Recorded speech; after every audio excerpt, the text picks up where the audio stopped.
저는 올해 78입니다. 남편은 79이죠. 저희 부부는 김해에서 평생을 농사지으며 살았습니다.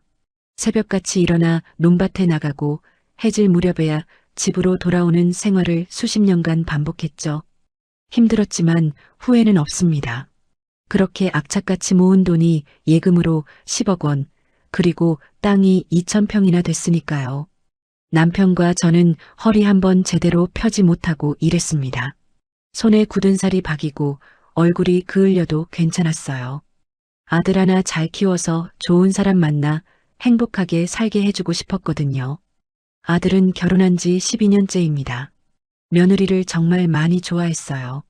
아니, 좋아하는 정도가 아니라 며느리 말이라면 무조건 따랐죠. 처음엔 보기 좋았습니다.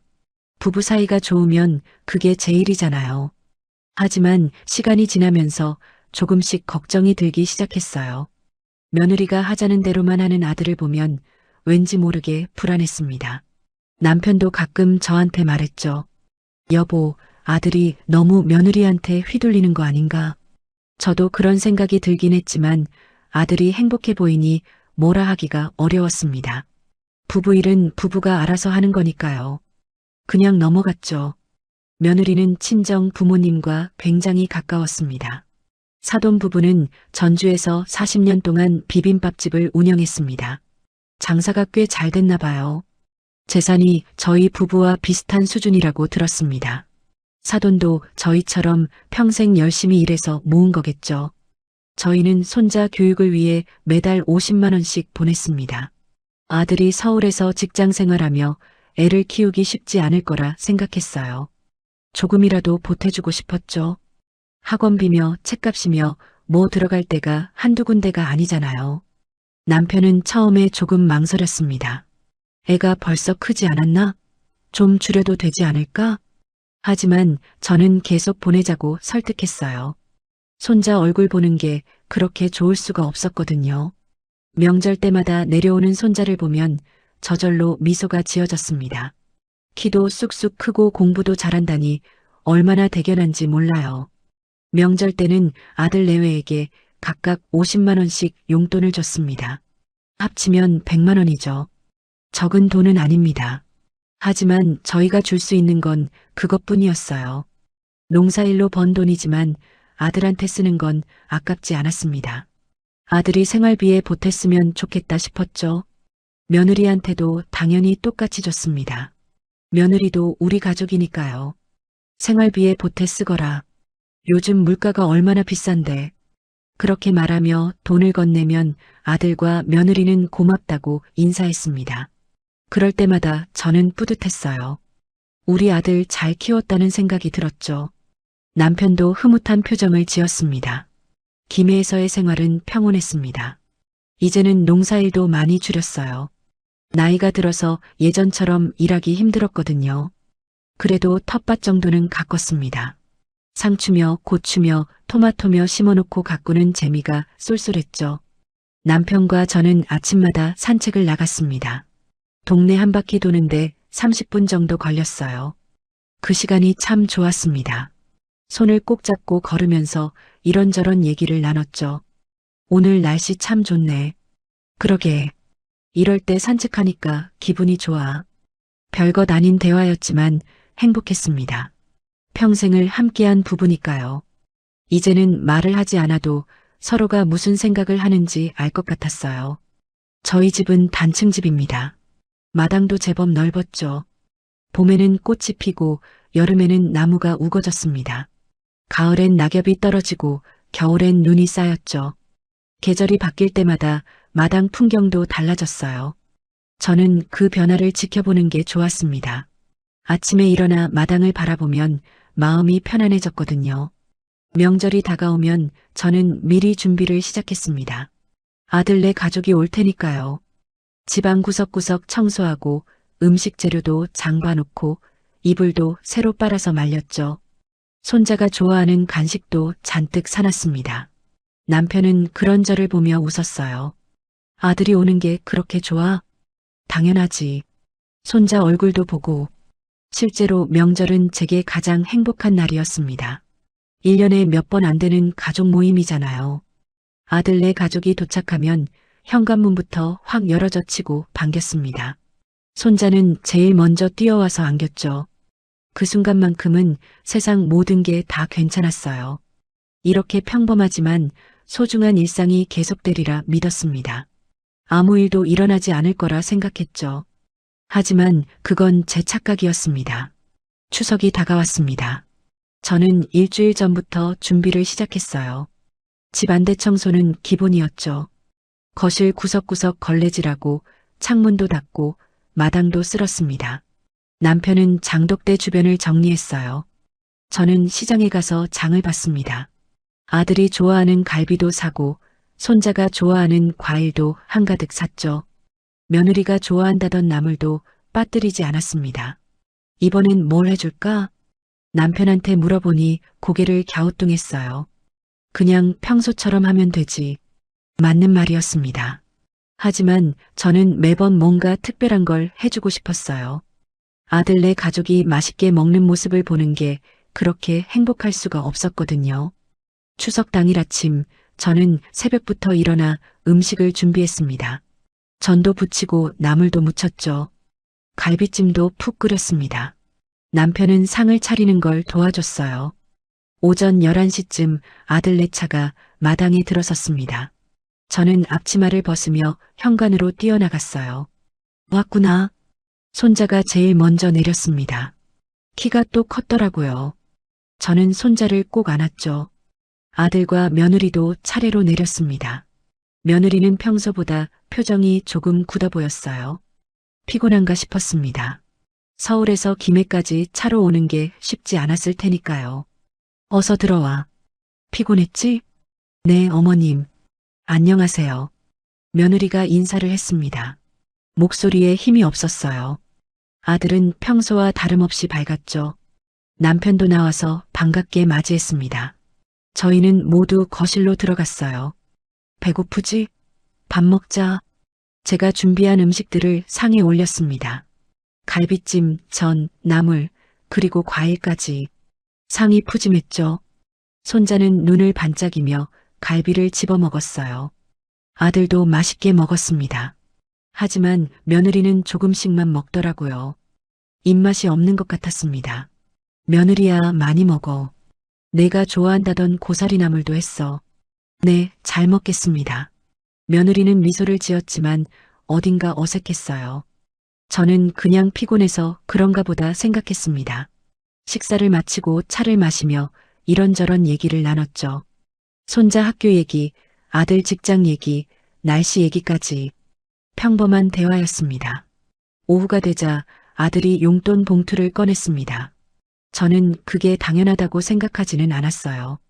아들은 저와 남편한테 각각 봉투를 건넸습니다. 아버지, 어머니, 명절 용돈이에요. 저는 봉투를 받았습니다. 손에 쥐어지는 느낌이 평소와 달랐어요. 가벼웠죠. 순간 이상하다는 생각이 들었습니다. 하지만 그 자리에서 확인할 수는 없었어요. 남편도 봉투를 받았습니다. 고맙다. 남편이 짧게 말했습니다. 저도 고맙다고 인사했죠. 아들과 며느리는 곧 손자를 데리고 마당으로 나갔습니다. 손자가 마당에서 놀고 싶다고 했거든요. 저와 남편만 거실에 남았어요. 남편이 봉투를 열어봤습니다. 저도 봉투를 열었습니다. 안에는 10,000원짜리 2장이 들어있었어요. 2만 원이었습니다. 평소에는 그래도 5만 원씩 받았는데 말이죠. 저는 멍하니 돈을 바라봤습니다. 2만 원? 남편이 작게 중얼거렸어요. 저도 믿기지 않았습니다. 처음엔 실수인 줄 알았어요. 아들이 봉투를 잘못 준 건가 싶었죠. 하지만 금방 마음을 다잡았어요. 저는 스스로에게 말했습니다. 돈이 뭐가 중요해? 마음이 중요하지. 아들이 바빠서 그런 거겠지. 돈이 급하게 필요했을 수도 있고. 저는 애써 긍정적으로 생각하려 했습니다. 남편도 별말 없이 봉투를 접어 넣었어요. 뭐 형편이 어려운가 보지. 남편이 담담하게 말했습니다. 하지만 목소리에는 서운함이 묻어 있었어요. 저도 마찬가지였습니다. 매달 손자 교육비로 50만 원씩 보내주고 명절 때마다 아들 내외한테 100만 원씩 줬는데 말이죠. 그런데 고작 2만 원을 받다니 섭섭했습니다. 하지만 내색하지 않았어요. 아들 네 가족이 마당에서 놀고 있었거든요. 저는 웃으며 마당으로 나갔습니다. 손자가 공을 가지고 놀고 있었어요. 아들과 며느리는 벤치에 앉아 있었죠. 저는 손자 옆에 앉았습니다. 우리 손자 재미있어? 네, 할머니. 손자의 밝은 얼굴을 보니 마음이 조금 풀렸습니다. 그래, 손자만 건강하고 행복하면 됐어요. 돈은 중요하지 않았죠.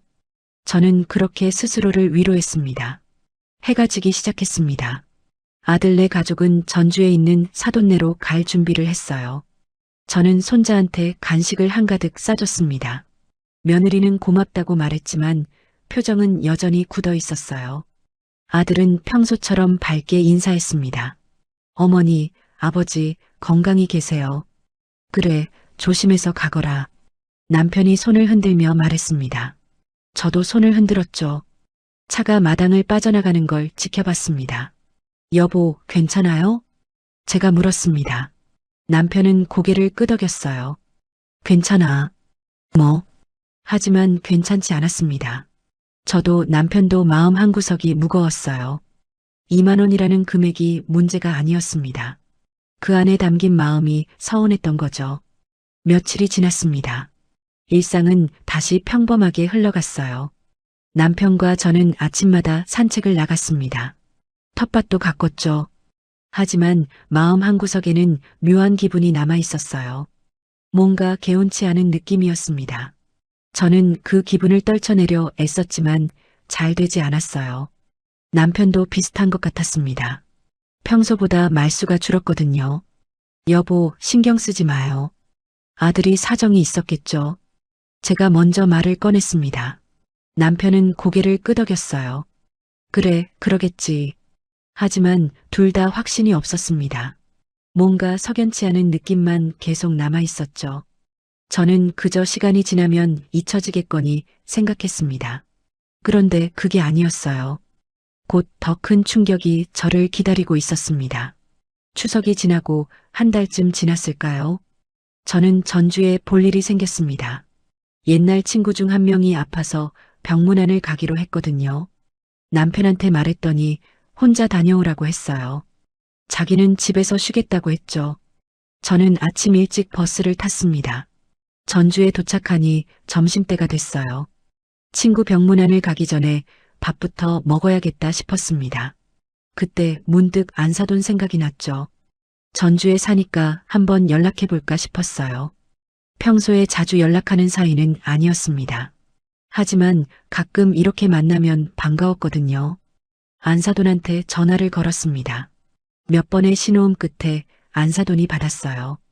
여보세요? 사돈댁, 저예요. 김해 사돈. 아이고 사돈, 웬일이세요? 목소리가 밝았습니다. 저는 전주에 볼 일이 있어서 왔다고 말했어요.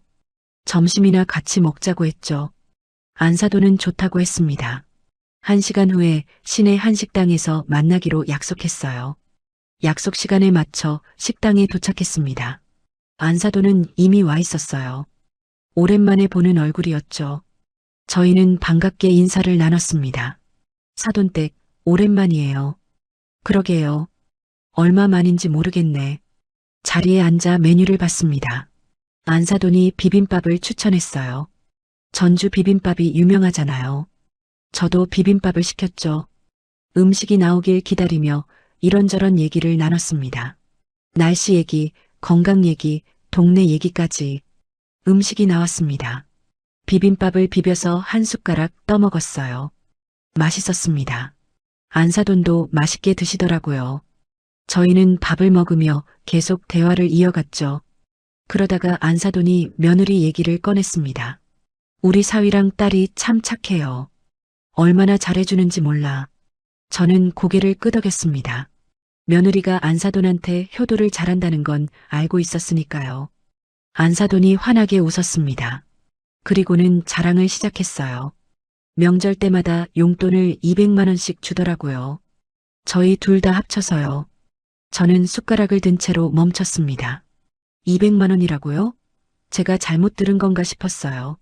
안사돈은 계속 말을 이었습니다. 이번 추석 때도 200만 원 줬어요. 그리고 여행권까지 줬다니까요. 여행권이요? 제 목소리가 떨렸습니다. 안사돈은 제 반응을 눈치채지 못했어요.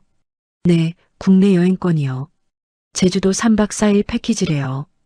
호텔도 고급으로 잡아줬어요. 가슴이 쿵 내려앉았습니다. 저는 숟가락을 내려놓았어요. 손이 떨렸죠. 안사돈은 여전히 신이 나서 말했습니다. 그것도 모자라서 이번엔 크루즈 여행권까지 준다고 했어요. 일본 가는 거래요. 며칠 전에 예약했다고 문자가 왔더라고요. 머릿속이 하얘졌습니다. 사돈 내외한테는 명절마다 200만 원 여행권까지 주면서 저희한테는 고작 2만 원을 줬다는 게 믿기지 않았어요. 저는 애써 표정 관리를 했습니다. 안사돈 앞에서 무너질 수는 없었으니까요. 그렇게나 잘해주는구나. 제가 겨우 말을 꺼냈습니다. 목소리에 힘이 없었어요. 안사돈은 제 기분을 전혀 모르는 것 같았습니다. 당연히 저희도 똑같이 대우받는 줄 알았겠죠. 사돈댁도 그렇죠? 우리 딸이 양쪽 부모님 다 똑같이 챙긴다고 했는데 저는 대답할 수가 없었습니다. 뭐라고 말해야 할지 몰랐어요. 입술이 바짝 말랐죠. 안사돈이 제 얼굴을 빤히 쳐다봤습니다. 사돈, 괜찮으세요? 얼굴색이 안 좋아 보이는데. 아, 네. 괜찮아요. 버스 타고 와서 좀 피곤한가 봐요. 거짓말이었습니다. 피곤한 게 아니었어요. 충격을 받은 거였죠. 안사돈은 걱정스러운 표정을 지었습니다. 그럼 빨리 드시고 쉬세요. 무리하지 마시고. 저는 고개를 끄덕였습니다. 비빔밥을 다시 떠먹으려 했지만 목으로 넘어가지 않았어요. 입맛이 싹 사라졌습니다. 안사돈은 계속 며느리 자랑을 했어요. 여행 가면 사진 찍어서 보내줄게요. 저 크루즈 타고 일본 가는 거 상상만 해도 즐겁네요. 저는 힘겹게 웃어 보였습니다. 하지만 웃음이 제대로 나오지 않았어요. 입꼬리만 살짝 올라갔죠. 가슴속에서는 무언가가 끓어올랐습니다. 배신감이었어요. 그리고 서러움도 함께 밀려왔죠. 밥을 다 먹고 자리에서 일어났습니다. 안사돈은 여전히 기분이 좋아 보였어요. 저는 최대한 태연한 척하며 작별 인사를 했습니다. 사돈댁, 오늘 만나서 반가웠어요. 저도요. 다음에 또 만나요. 헤어지고 나서 저는 한참을 그 자리에 서 있었습니다. 다리에 힘이 풀렸어요. 가슴이 터질 것 같았죠. 눈물이 핑 돌았지만 참았습니다. 거리 한복판에서 올 수는 없었으니까요. 친구 병문안을 갔다가 바로 버스 터미널로 갔어요. 빨리 집으로 돌아가고 싶었습니다. 남편한테 이 얘기를 해야 했어요. 버스 안에서도 멍하니 창밖만 바라봤습니다. 안사돈이 했던 말들이 계속 머릿속을 맴돌았어요. 200만 원, 여행권, 크루즈. 그 단어들이 칼처럼 가슴을 찔렀죠. 저는 주먹을 불끈 쥐었습니다. 왜 이렇게 차별하는 걸까요? 저희가 뭐가 부족했던 걸까요? 저희도 평생 열심히 살았습니다. 아들 하나 잘 키우려고 악착같이 일했어요. 대체 왜 이런 대우를 받아야 하는 걸까요? 버스가 김해에 도착했습니다. 저는 비틀거리며 집으로 걸어갔어요. 현관문을 열고 들어서자 남편이 마당에서 일하고 있었습니다. 남편이 저를 보고 손을 흔들었어요. 다녀왔어? 친구는 괜찮던가? 저는 대답하지 못했습니다. 그냥 현관에 주저앉았어요. 더 이상 참을 수가 없었죠. 눈물이 주르륵 흘러내렸습니다. 남편이 놀라서 달려왔어요. 여보, 왜 그래? 무슨 일 있어? 저는 흐느끼며 말했습니다. 안사돈 만났어요. 며느리가 안사돈한테는 명절마다 200만 원씩 준대요. 여행권도 주고 크루즈까지 보내준대요. 남편의 표정이 굳었습니다. 저는 계속 울었어요. 가슴이 너무 아팠습니다. 남편이 제 어깨를 감싸 안았죠. 하지만 아무 말도 하지 않았습니다. 남편도 충격을 받은 게 분명했어요. 남편은 저를 부축해서 거실로 데려갔습니다. 소파에 앉혀놓고는 물을 한 잔 따라줬어요. 저는 물을 마시며 진정하려 애썼죠. 하지만 눈물이 계속 흘러내렸습니다. 남편은 제 옆에 앉아서 한참을 말이 없었어요. 정말 200만 원이라고 했어? 남편이 조심스럽게 물었습니다. 저는 고개를 끄덕였어요. 네. 명절 때마다 200만 원씩 준대요. 부부 합쳐서요. 그리고 여행권도 주고. 여행권까지? 제주도 3박 4일 패키지래요. 호텔도 고급으로 잡아줬대요. 이번엔 크루즈 여행권까지 준다고 했어요. 남편의 얼굴이 빨개졌습니다. 손이 부들부들 떨리더라고요. 저는 남편이 화내는 모습을 오랜만에 봤어요. 남편은 평소에 온화한 사람이었거든요. 화를 잘 내지 않았죠. 이게 말이 돼? 남편이 주먹으로 소파를 쳤습니다. 저는 놀라서 남편을 바라봤어요. 남편의 눈에도 눈물이 맺혀 있었습니다. 우리가 뭐가 부족해서 이런 대우를 받는 거야. 남편의 목소리가 떨렸습니다. 저도 다시 울음이 터졌어요. 저희는 한참을 그렇게 앉아 있었습니다. 말없이 울기만 했죠. 시간이 얼마나 지났을까요? 남편이 먼저 입을 열었습니다. 아들한테 전화해야겠어. 지금요? 그래. 지금 당장. 남편은 핸드폰을 꺼내서 아들 번호를 눌렀습니다. 신호음이 몇 번 울렸어요. 그리고 아들이 전화를 받았죠. 아버지? 그래. 남편의 목소리가 낮게 깔렸습니다. 저는 남편 옆에서 숨을 죽이고 있었어요. 네, 아버지. 무슨 일이세요? 이런 말하기 좀 그렇지만 솔직하게 얘기할게, 아들아. 사실 우리가 안사돈한테 다 들었다. 너희가 안사돈한테는 얼마나 잘해주는지 말이야. 전화기 너머로 아들이 당황하는 소리가 들렸습니다. 한동안 침묵이 흘렀어요. 남편이 계속 말했습니다. 명절 때마다 200만 원씩 준다며? 여행권에 크루즈까지? 그게, 아버지. 아들의 목소리가 떨렸습니다. 변명을 하려는 것 같았지만 말이 제대로 나오지 않았어요. 남편은 더 격양됐습니다. 우리한테는 고작 2만 원 주고 말이야. 2만 원. 아무리 마음이 중요하다고 해도 이렇게 대놓고 차별하는 게 말이 되나? 저는 옆에서 가슴을 쓸어내렸습니다. 남편이 이렇게 화내는 모습은 처음 봤거든요. 전화기 너머로 며느리 목소리가 들렸어요.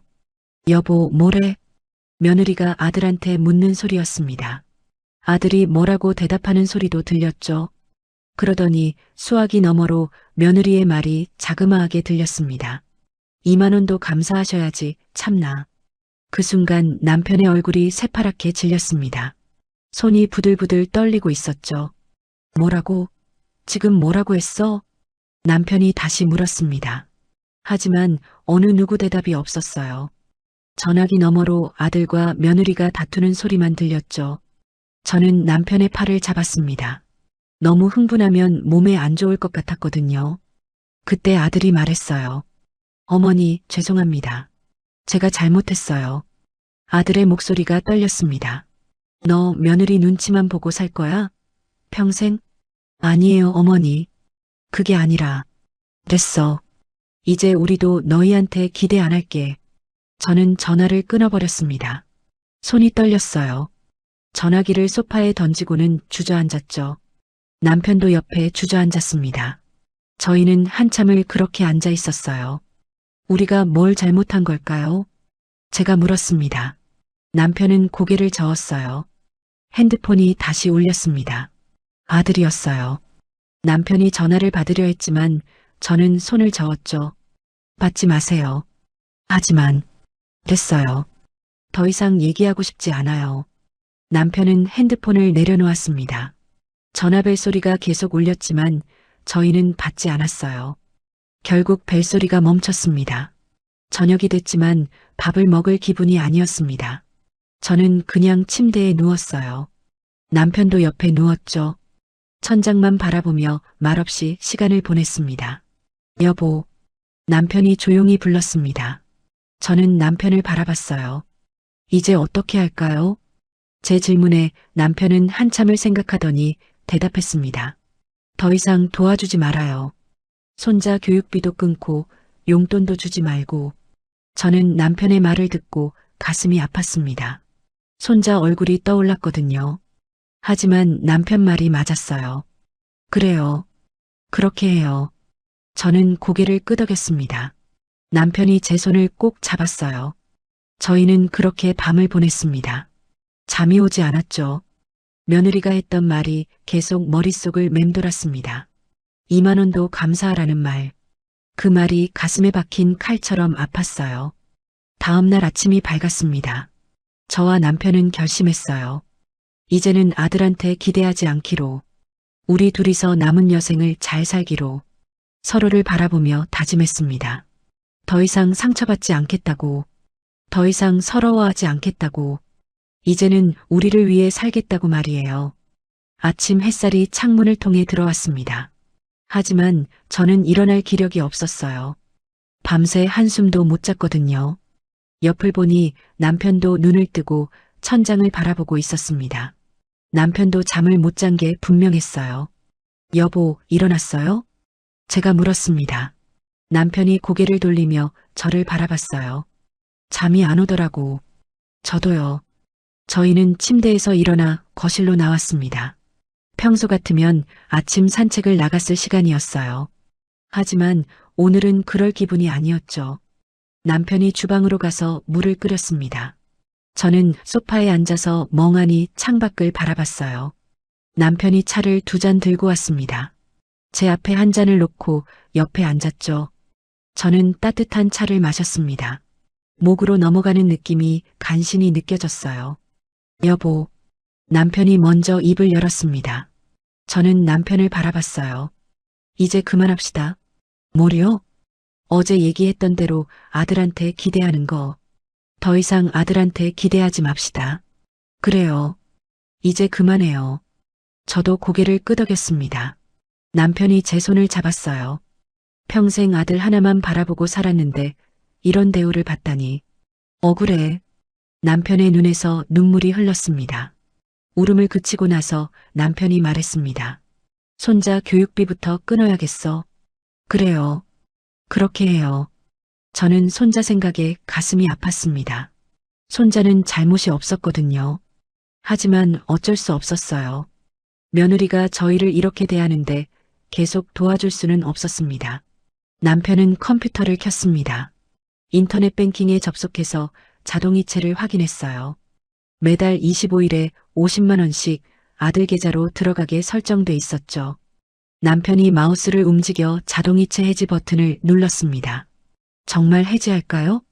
남편이 저를 돌아봤습니다. 저는 잠시 망설였어요. 하지만 곧 고개를 끄덕였죠. 해지해요. 남편이 확인 버튼을 눌렀습니다. 화면에 자동이체가 해지됐다는 메시지가 떴어요. 그 순간 뭔가 끊어지는 느낌이 들었습니다. 평생 아들을 위해 살았는데 이제는 그만두는 거였죠. 명절 용돈도 이제 안 줘요. 남편이 말했습니다. 저도 동의했어요. 네. 우리한테 2만 원 주는 사람한테 100만 원 줄 필요 없죠. 말은 그렇게 했지만 가슴은 너무 아팠습니다. 저는 소파에 깊이 앉았어요. 남편도 옆에 앉았죠. 이제는 남은 여생 우리 둘이 잘 살아요. 남편이 제 손을 꼭 잡으며 말했습니다. 저도 남편 손을 꼭 잡았어요. 그래요. 아들한테 기대 안 할게요. 우리끼리 행복하게 살아요. 서로를 바라보며 다짐했습니다. 더 이상 아들 때문에 마음 아파하지 않겠다고, 우리 돈으로 우리가 하고 싶은 것 하면서 살겠다고 말이에요. 점심때가 됐지만 밥을 먹고 싶지 않았습니다. 저는 텃밭으로 나가서 풀을 뽑았어요. 뭔가 해야 마음이 조금이라도 풀릴 것 같았거든요. 남편도 따라 나와서 같이 일했습니다. 저희는 말없이 풀을 뽑았어요. 오후가 되자 핸드폰이 울렸습니다. 아들이었어요. 남편이 핸드폰을 들고 저를 바라봤습니다. 받을까요? 일단 받아봐요. 남편이 전화를 받았습니다. 응, 아버지, 저예요. 교육비 자동이체가 끊긴 것 같은데요. 아들의 목소리가 당황한 것 같았습니다. 남편은 냉정하게 대답했어요. 맞아. 내가 끊었어. 왜요? 무슨 일 있으세요? 무슨 일이냐고? 아무리 그래도 이렇게 차별받으면 너라면 어떻게 하겠니? 아들이 한동안 말이 없었습니다. 남편이 계속 말했어요. 이제 교육비도 없고 명절 용돈도 없어. 알아서 살아라. 아버지, 제가 잘못했어요. 한 번만 용서해 주세요. 아들이 애원하는 목소리로 말했습니다. 하지만 남편은 흔들리지 않았어요. 됐어. 이미 결정했어. 전화를 끊으려는 순간 며느리 목소리가 들렸습니다. 여보, 뭐래? 교육비 끊었다고? 며느리가 아들한테 묻는 소리였어요. 아들이 뭐라고 대답하는 소리도 들렸죠. 그리고 며느리가 짜증내는 말투로 말했습니다. 뭐? 지금 무슨 소리야? 남편은 그대로 전화를 끊어버렸습니다. 핸드폰을 주머니에 넣고는 한숨을 쉬었어요. 이제 됐어요. 끝났어. 남편이 저를 바라보며 말했습니다. 저는 고개를 끄덕였죠. 속이 후련한 동시에 슬펐습니다. 이제 정말 끝났네요. 제가 중얼거렸습니다. 남편이 제 옆에 앉았어요. 끝난 게 아니야. 시작이야. 시작이요? 우리 인생의 새로운 시작 말이야. 남편의 말에 저는 고개를 들었습니다. 남편이 제 손을 잡았어요. 이제부터는 우리를 위해 살아요. 아들 생각하지 말고. 저는 천천히 고개를 끄덕였습니다. 맞는 말이었어요. 평생 아들만 생각하며 살았는데 이제는 우리를 위해 살아야 했죠. 다음 날 아침 저는 평소보다 일찍 일어났습니다. 이상하게 마음이 가벼웠어요. 어제까지만 해도 무겁던 가슴이 조금 후련해진 느낌이었죠. 남편도 일어나서 같이 산책을 나갔습니다. 날씨 좋네요. 제가 말했습니다. 남편이 고개를 끄덕이며 웃었어요. 그러게, 오랜만에 마음이 편한 것 같아. 저희는 동네를 한 바퀴 돌았습니다. 평소보다 걸음이 가벼웠어요. 집으로 돌아와서 아침을 먹었죠. 식사를 마치고 남편이 입을 열었습니다. 여보, 우리 여행 갈까요? 여행이요? 응. 이제 우리 돈으로 우리가 하고 싶은 거 하면서 살자고 했잖아. 남편의 눈이 반짝였습니다. 저도 갑자기 설레기 시작했어요. 어디로 가요? 제주도 어때? 예전부터 가보고 싶다고 했잖아. 맞았습니다. 저는 제주도에 가보고 싶었어요. 하지만 항상 돈이 아까워서 못 갔죠. 아들한테 보낼 돈을 아껴야 했으니까요. 좋아요. 가요. 저는 환하게 웃었습니다. 남편도 같이 웃었어요. 저희는 바로 컴퓨터 앞에 앉았습니다. 제주도 여행 정보를 검색하기 시작했죠. 3박 4일로 갈까요? 그래요. 천천히 둘러보고 싶어요. 저희는 호텔도 알아봤습니다. 좋은 곳으로 예약하기로 했어요. 평생 아껴 살았는데 이제는 좀 편하게 지내고 싶었거든요. 여기 어때? 오션뷰래요. 남편이 화면을 가리켰습니다. 가격을 보니 꽤 비쌌어요. 예전 같았으면 망설였을 겁니다. 하지만 이제는 달랐죠. 예약해요. 받아보면서 쉬고 싶어요. 남편이 바로 예약 버튼을 눌렀습니다. 결제까지 완료했어요. 저는 설레는 마음으로 화면을 바라봤습니다. 그날 오후 핸드폰이 울렸습니다. 아들이었어요. 남편이 핸드폰을 들고 저를 바라봤죠. 또 전화했네. 받지 마세요. 저는 단호하게 말했습니다. 남편도 고개를 끄덕이며 핸드폰을 내려놓았어요. 전화벨이 계속 울렸지만 저희는 무시했습니다. 곧 벨소리가 멈췄죠. 문자가 왔습니다. 남편이 화면을 확인했어요. 뭐래요? 아버지, 어머니, 연락 좀 받아주세요. 제발요. 이렇게 하지 마세요. 남편이 문자 내용을 읽어줬습니다. 저는 코웃음을 쳤어요. 남편도 핸드폰을 던져놓았습니다. 저희는 아들 문자를 무시하기로 했어요. 며칠 후 아들이 또 찾아왔습니다. 이번에는 혼자 왔더라고요.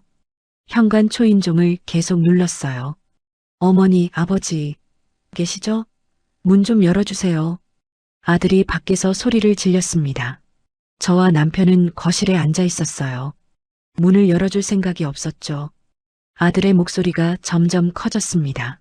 하지만 저희는 움직이지 않았어요. 1시간쯤 지났을까요? 아들이 포기한 것 같았습니다.